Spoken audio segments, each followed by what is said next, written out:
Countdown for blast off. X minus 5, 4, 3, 2, X minus 1, fire.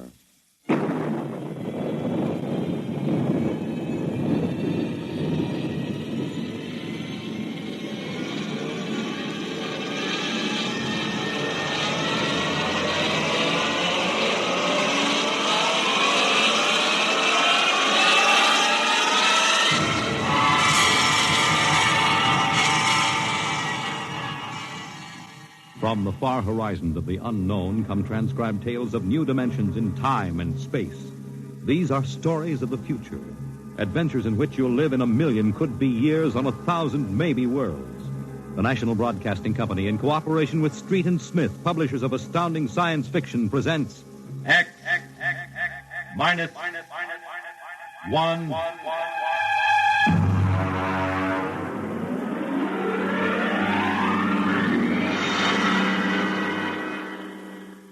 Tonight's story, Ray Bradbury's Dwellers in Silence.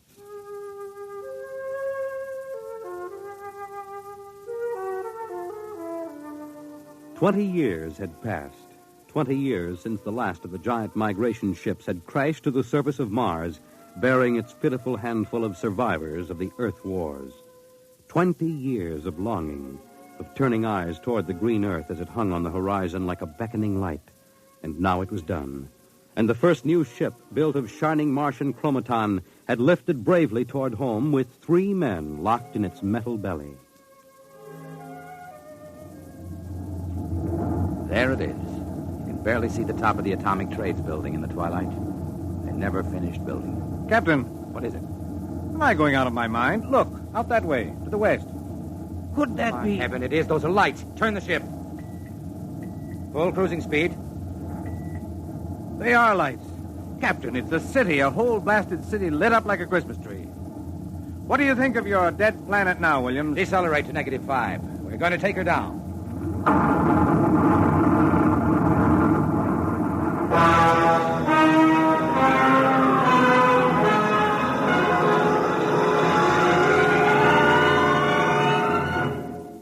Unbelievable. We've been walking for hours now and not a soul to be seen. There must be someone. How do you explain the light? Unless they've been burning like this for 20 years. Impossible. I don't know. Municipal building. Do we have a look here, sir? Possibly the records might contain some. That's a good idea. Keep your weapons ready.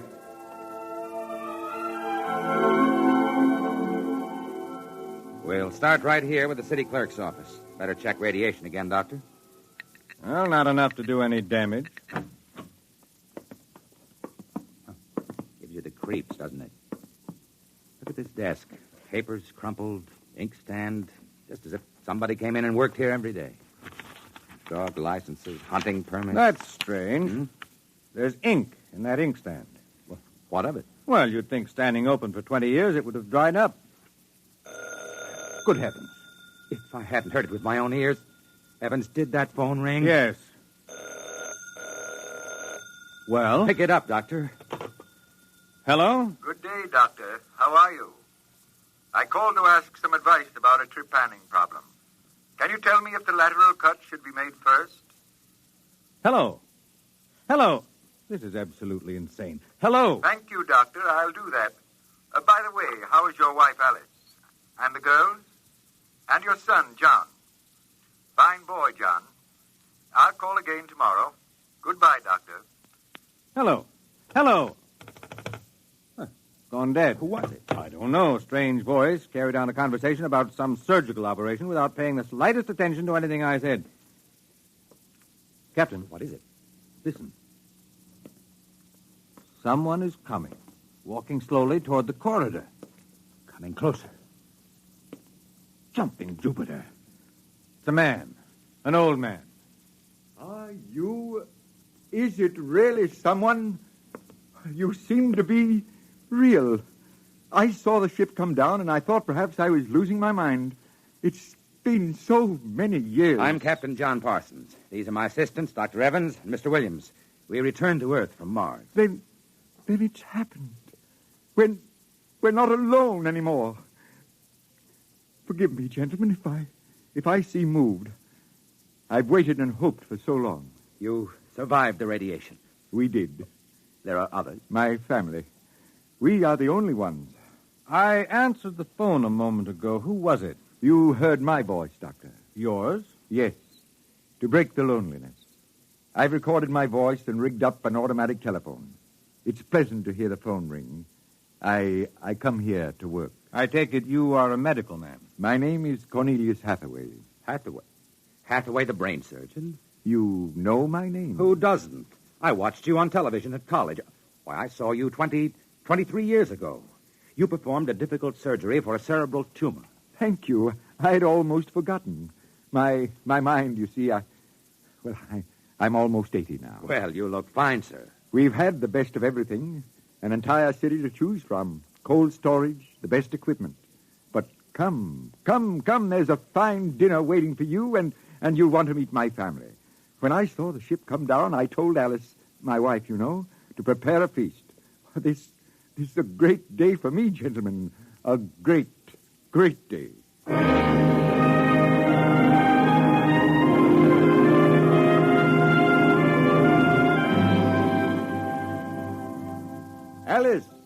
Alice, come out to the porch and see who we have here. Alice, you here? Come out. My wife, gentlemen. Alice, Captain Parsons, Dr. Evans, Mr. Williams. How do you do, Hathaway? How do you do? And now, if you will follow me in, gentlemen, we'll meet my children. Lord, what a beautiful woman. She looks no more than 35. Do you suppose the radiation could have done that to her? I don't know. And these are my daughters, Susan and Marguerite, and my son, John. How do you do? How do you do, sir? Sit down, gentlemen, sit down. We'll have a feast in honor of this occasion. Susan, Marguerite, get the best silverware and the damask napkins. And John, fetch the champagne. Yes, Father. Excuse me a moment, John. Sir? How old are you? 23, sir. Thank you. What is it, Captain? Something wrong? Nothing. Except that it's impossible. You see, Dr. Hathaway's son was already in college when I started. That would make him at least 45.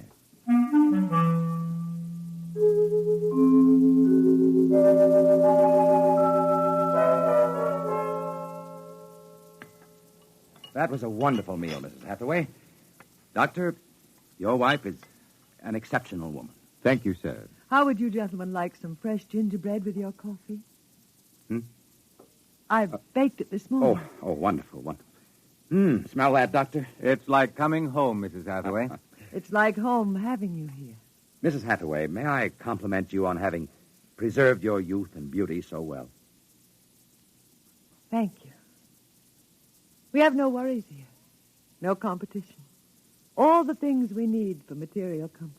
Parsons and I were wondering, Dr. Hathaway, if the radioactivity had any effect in preserving tissue. Your children all look so young, too. It is possible, gentlemen, of course. Radiation does strange things to living tissue. Alice, could we have some champagne? Alice.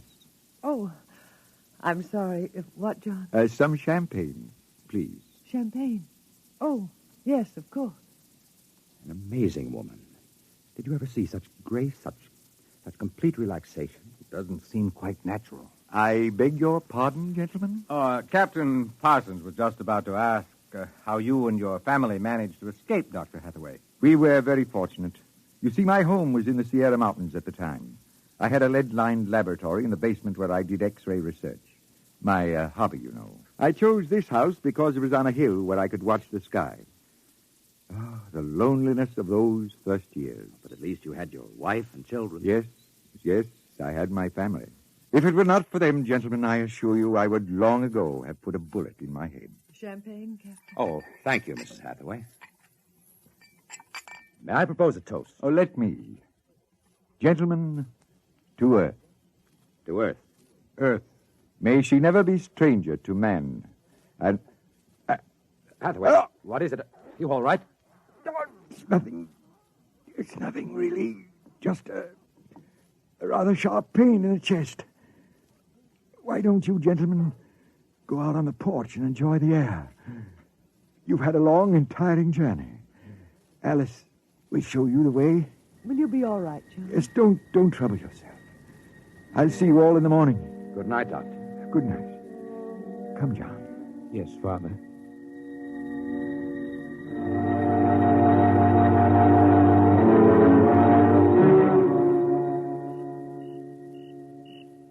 Well, what do you think of old Mother Earth now, Williams? Smell that summer breeze. Look at that view of the city, lighted up against the sky. It has a certain quality. Well, score 1 point for the back-to-earth proponents. I didn't say that. You're beginning to feel it, though, Williams, I can tell. If you don't mind, gentlemen, I'm quite tired. I think I'll turn in. Excuse me? Well, Captain, Well, what? what do you make of all this? I don't know what you mean. This Hathaway and his family. There's something strange and unnatural going on here. I can sense it. Oh, I think you're reading things into it, Doctor. Perhaps. Well, I'll turn in, too. Coming? In a moment, I want to smoke a cigarette.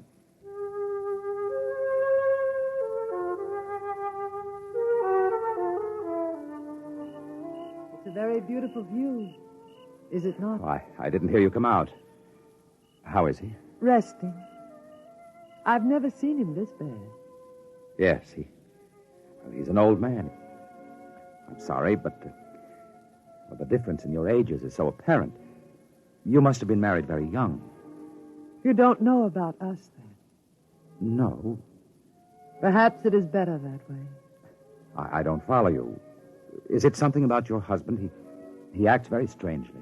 My husband is a very great man, Captain. It is too bad there was no one to appreciate him. Once he wired the whole city with sound speakers. And when he pressed a button, the whole town lit up and made noises as if 10,000 people were living in it. He must have been very lonesome. Although, with a woman such as you, I don't understand. Perhaps one day you will understand. I hope you will come to trust me as a friend. I can trust no one but him. Good night, Captain. Good night, Mrs. Hathaway.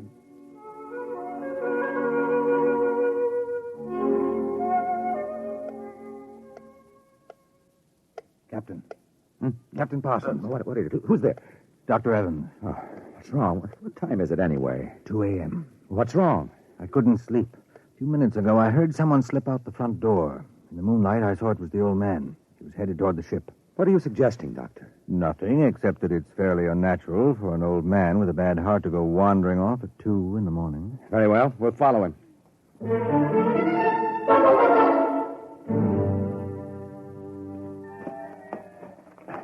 This is far enough. What do you suppose he's doing? What are those on the ground? Good Lord, those are grave markers. 4 of them. You're right. He seems to be praying over them. Listen. Do you forgive me for what I had done? I had to do it. I was so lonely. So terribly lonely. You don't mind too much? You do forgive me, don't you? Yes. Yes, I feel you do. Well, I'm glad. I think perhaps I can rest now. I think He's having another attack. Come on. Hathaway. Dr. Hathaway, can you hear me? Raise his head, Evans. Dr. Hathaway. His lips are moving. What is it, Doctor? Closer. Lean closer. I'm sorry I had to spoil all of this. I've expected it for some time. We'll fix you up. No, I'm an excellent diagnostician. It really doesn't matter. Except for them. What about them, Hathaway? You suspected, didn't you? Yes, I suspected. But I couldn't believe it until now. Do they know? No, they wouldn't understand. I wouldn't want them to know. Ever. Doctor? He's dead, Captain. What was it he meant about your suspecting? Light a match, Dr. Evans. Look on those 4 grave markers and tell me what you see. Good heavens. Well? Alice Hathaway, Marguerite Hathaway, Susan Hathaway, John Hathaway. Died July 1987. But that's 20 years ago. It's impossible. If these markers are correct, then who are those others? Can't you guess, Doctor? Can't you guess?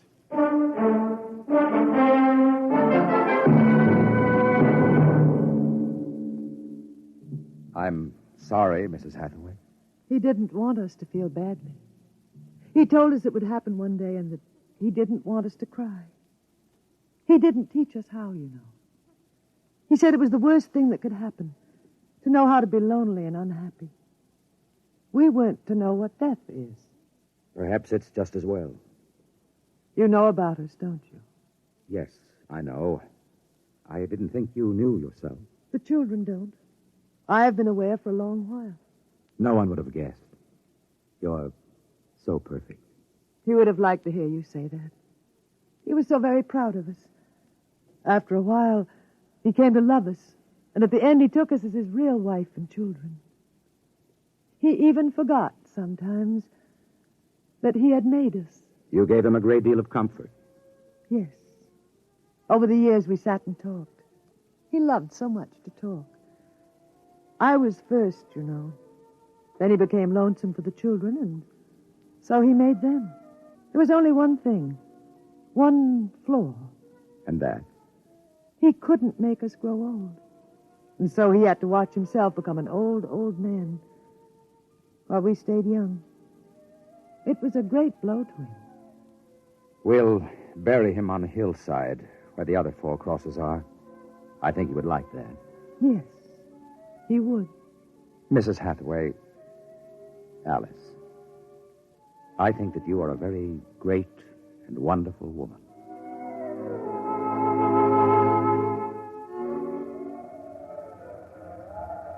And so we commend the body of this man, John Hathaway, to his Maker. Ashes to ashes, dust to dust returneth. Amen. Come, John.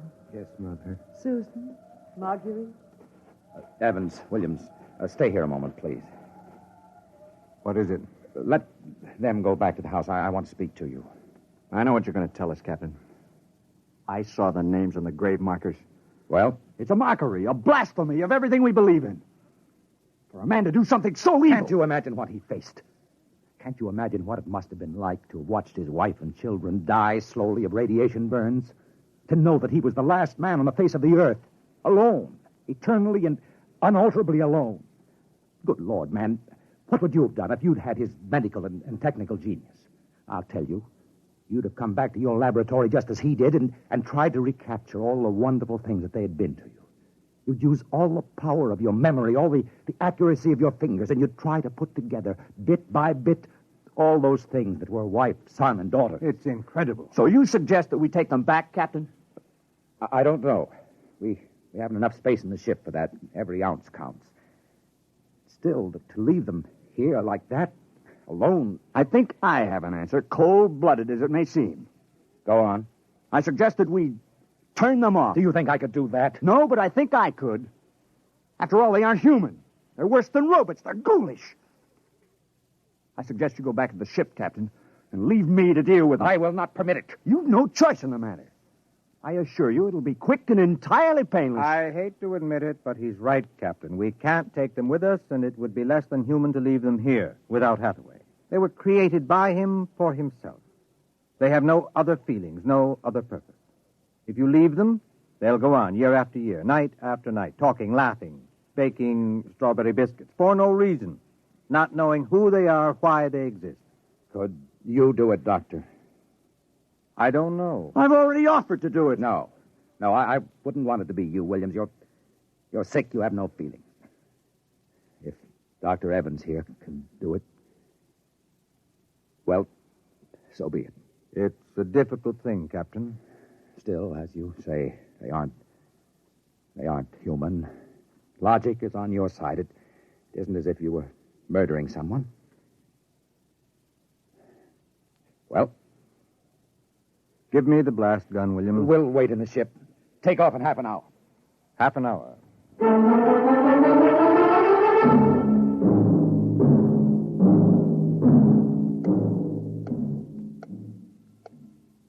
6:25. He should be back soon. Yes. He's doing the only humane thing, Captain. They're less than human. Are they? Well, it's done now. No one will ever... That's the airlock. He's back.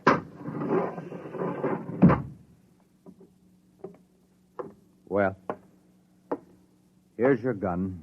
Did you do it? When I entered the house, one of the daughters looked up at me, and she smiled. The others smiled. He taught them that, taught them to make him feel welcome when he came home at night. I knew that, and yet... Well, I should have done it then. I might have, but she came in. The wife.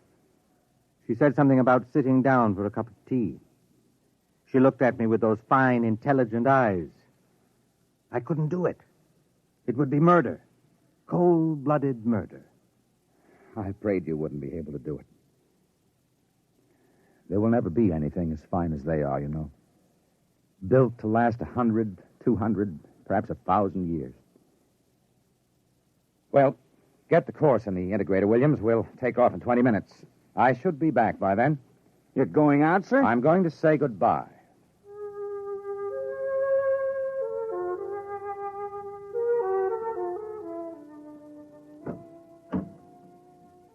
You've come back.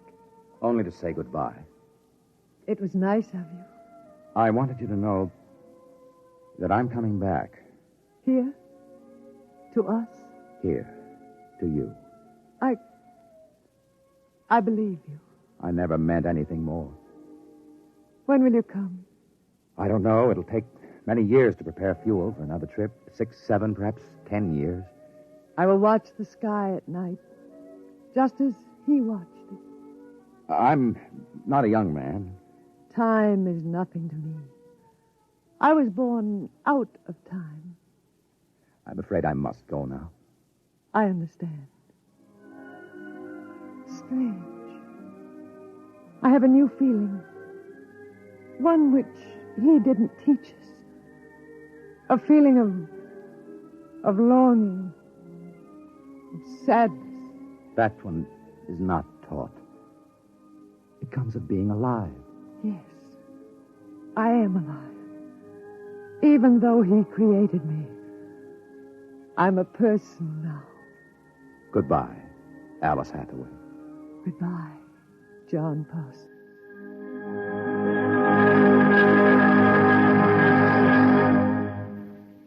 You have just heard X-1, presented by the National Broadcasting Company in cooperation with Street and Smith, publishers of astounding science fiction.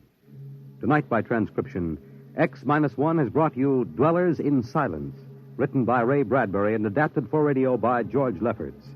Featured in the cast were Anne Seymour, Carl Weber, Theodore Osborne, Richard Hamilton, Edwin Jerome, and Stan Early.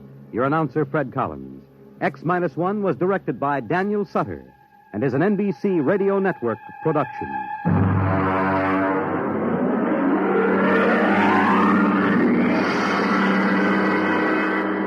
Don't forget, next week, X-1 will be heard on Wednesday at 8 p.m. Eastern Standard Time. You've been listening to the OTR Gold Network. Find more classic radio at otrgold.com.